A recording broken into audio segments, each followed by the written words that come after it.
মামা? হ্যালো বন্ধুরা, কত বছর ভিডিওটা বয়সে বিয়ে সম্পূর্ণ হয়েছিল? দেখবেন। 18। আর বাবার কত বছর বয়সে বিয়ে হয়েছিল? অসাধারণ ভিডিও। 22। আমার তো 23 বছর বয়স। না না, আমার বিয়ের কথা বলছি না, আমি হিসাব করছিলাম। আমার 23 মেয়েটা বছর মাকে হয়েছে। বিয়ের কি? কথা বলতে রিয়া যাচ্ছে, পালায় মা গেছে? এড়িয়ে পালাবে না তো যাচ্ছে। কি করবে? বাবা মা যদি খুবই 22 মজার 23 বছর ভিডিও। পর্যন্ত ঘরে বসায় রাখে, তো মেয়ে আর কি করবে? জানিস, আমারও একটা বান্ধবী আছে, তার 23 বছর বয়স। উমা, তার বাবা মা এমন ভাব দেয় যেন 12 না 13 বছর বয়স। ওমা, একটা কথা শুনিছো? কি কথা? আমার ভিডিওটা কেমন ছাত্রীর না লাগছে কমেন্টে বিয়ে হয়ে জানাবেন। গেছে। ভালো কথা তো। মানে ছাত্রীর বিয়ে হয়ে গেছে আর ম্যাডাম এখানে বসে রয়েছে। না না, কিছু না। জানো মা, অমিত কাকুর মেয়ের না দেখতে এসেছিল, 2021 টাকা দিয়েছে। ভালো তো। হ্যাঁ, ওর ভিডিওটা তো ভালো 15 লাগলে বছর চ্যানেলটা বয়সে বিয়ে সাবস্ক্রাইব ঠিক করে করে রাখবেন রেখে দিয়েছে, যে পরবর্তী 19 ভিডিও হয়েছে পেতে। সেই বিধি দিয়েছে। আর আমার তো 23 হয়ে গেছে।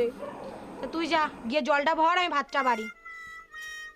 আমি তো পৃথিবীতে এসে জল ভরার জন্য না। আমি কি বলছি তুমি বোঝোই না? কি বলছি